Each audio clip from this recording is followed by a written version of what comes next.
Say hi. Hi.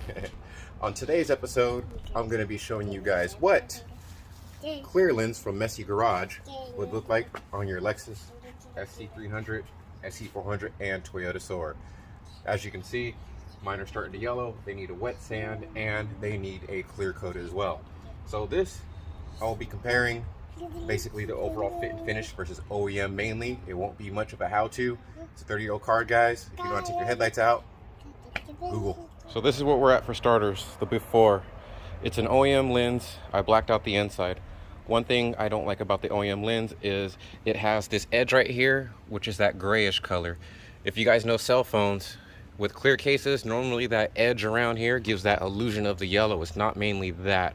I mean, this is oxidized, but that doesn't help either. So that's going to go away with the newer ones. Maybe you'll bleed into the red paint, something like that. We'll see how it gets on there.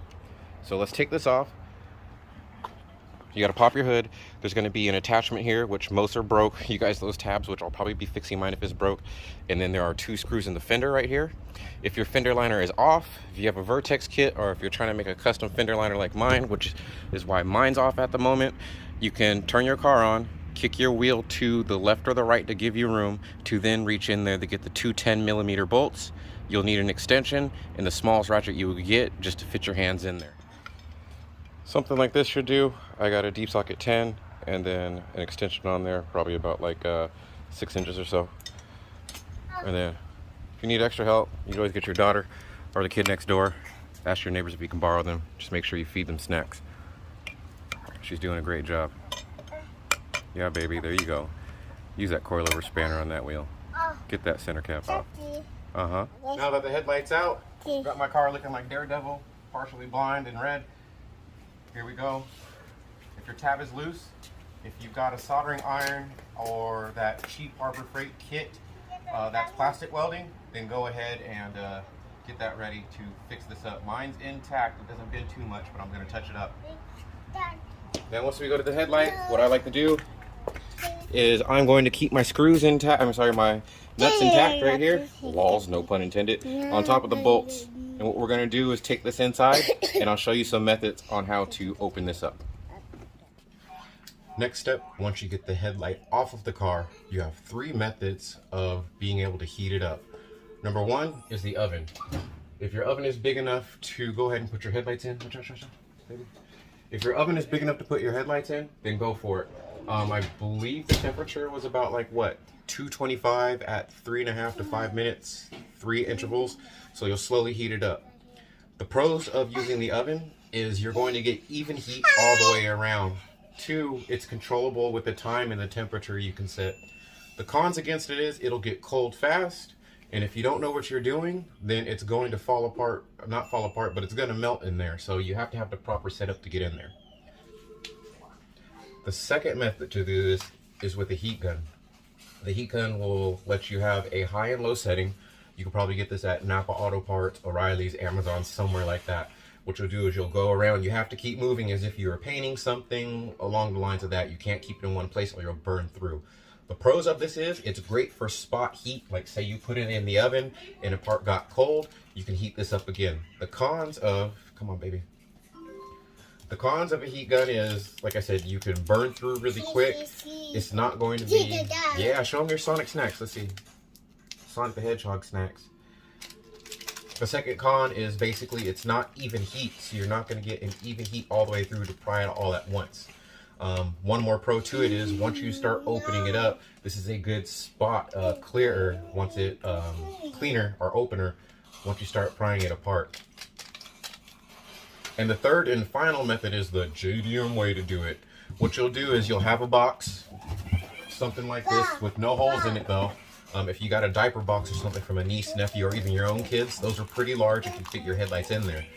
What you'll do is you'll put your headlight in the box, you'll tape up the box with duct tape, and then you'll cut like a hole in there to where your heat gun would then heat it up. It's like an own oven.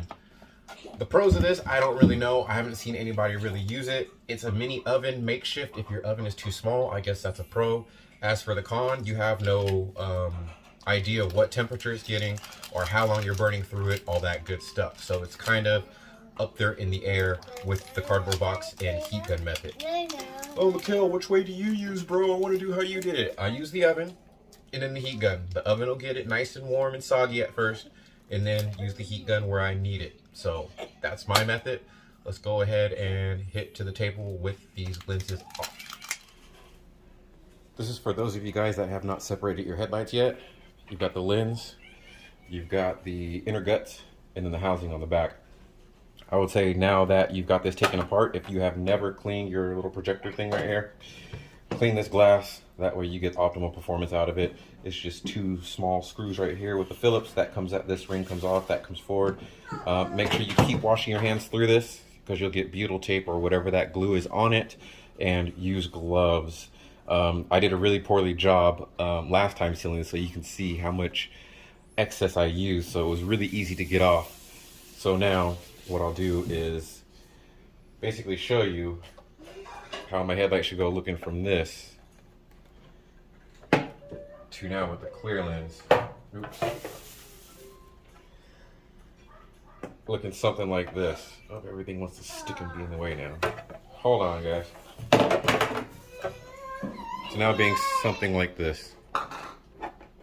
Once it's all said and done, I gotta clean it up. Night and day difference. But first, the meat and potatoes of this video. And we are going to see the difference between these two right here. So as most of you know, the eBay lenses are clear, but the problem with eBay lenses is literally they don't have like this extra ledge right here. It's probably about this long, so it won't socket inside of where the butyl tape needs to go. So taking a look at this in the OEM lens, it looks very similar in length. If you take a look at it, I got a lot of that crap around there. I need to somehow take this off, restore it, and put it back. Let's check the edges right here. See how they look in comparison to each other. Looks like they're very, very similar. And then the bottom right here as well. So it looks like you've got enough ledge to put it in there. Let's go ahead, put that aside for now. Clean this up right here. I'm sorry, these two up here off camera, and then we'll do a test fit. One thing I would like to say too is you've got right here the socket points that go in as well. Quality's pretty good. SAE HR.H7. So if you got an H7 bulb instead of a 9006, so if you upgrade it to, I think, projectors, it might be able to handle that a bit better, because these are ribbed to have the regular halogen bulbs just separate better, I think it is. .LHB. Yeah, they've got different writing on them. I think these are similar to the eBay lenses, if anything. SAE HRP 190, and I don't see that listed here. I would highly recommend picking up something like this from the dollar store. It's just like kind of saran wrap stuff. That way when you're putting your headlight together, in case you're not using gloves or you're not up to washing your hands or you're just a fingerprinting person, you can go ahead and just mask this on top. That way there's no scratch, dings, or dents or anything on it, or whatever might happen. Clean this up right here and you'll be a-okay to go again. And just as you take it apart, I forgot to mention this when coming apart. So with these, the guts actually go into the lens and then you sandwich to them together, just like the taillights. So now you want to clean out your alley. What I mean by that is this is all the butyl tape that came out of there. If you have to use some heat, bend it back closed. If you use like a screwdriver or something thick to try to pull it apart, gonna hit this with a wire wheel next to clean it out, and then we'll put it together and heat it up, all that good stuff, and go from there. Since we took out all the old butyl tape, you can buy some new butyl tape. There's stuff for windscreens, RVs, all that good stuff. It looks like this. That's how you spell it. And then what I would do is take this, it's kind of like a gummy texture, heat it up slightly, and then pull it to stretch it out so it fits in here. Because if you have too much, that's not a good thing. I mean, it could work, but then you're not going to get that tight seal like OEM if you want. So try to get a nice strip in there, and then press together. I do have some of these clamps right here from Harbor Freight. Get some of those. You'll need probably at least 4 to get on each edge, and then clamp them together. Slowly, slowly. You don't want to break this. Okay, so once you get all the beetle tape lined up, I spread it out with this, heated it up, spread it out like peanut butter. That way it sits in there very nice. And then again, I use the Harbor Freight grips to squeeze it together, but not too hard because you don't want to crack this. I would highly advise getting the foam off of this. Mine's a little bit tore up, but the biggest things I would recommend getting off is this plastic piece right here that goes to it right here. It's kind of empty over here, as you can see. Yes, my paint is chipping. I didn't really care to restore it. And then get this rubber down here as well. This way you can go ahead and sort of have a better seal, or you could just chock full of butyl tape, one of the two. And that's pretty much it. I'll put it on the car in the morning. Had some errands I had to run with the family, and we'll see what it looks like on the car for those of you that, oh my god, what do clear lens look like on our headlights.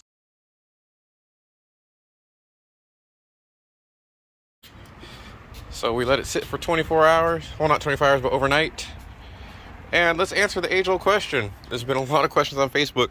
Hey, what does clear lens look like on our cars? It just happens to look like OEM headlights that are clear, but without the rib line and all the yellowness. So here you guys go.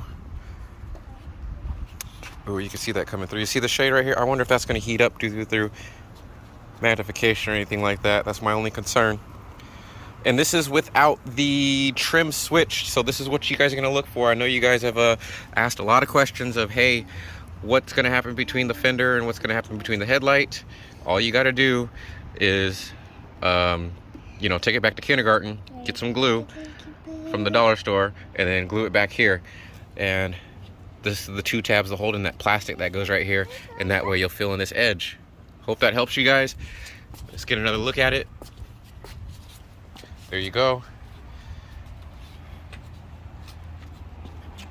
Clear lens, regular. Now what I'm gonna do, just because it's me, I'm gonna find some PPF film. I have some clear through 3M. Type 3M into Amazon, Google, whatever it is, and then you can find it. I just found whatever's out there that should be enough for the headlights. It does have some orange peel in it, so once you put it on there, be aware of that it'll have some orange peel on it. But I just want it for protection of a sense. If I don't like it, I could just take it off. All right, guys, thank you for tuning in. Now I'm gonna take my daughter to the backyard, and we are going to go get wet, and then I'll work on this one after I review the video to make sure, see if I want to go in more detail of a video for you guys. Later.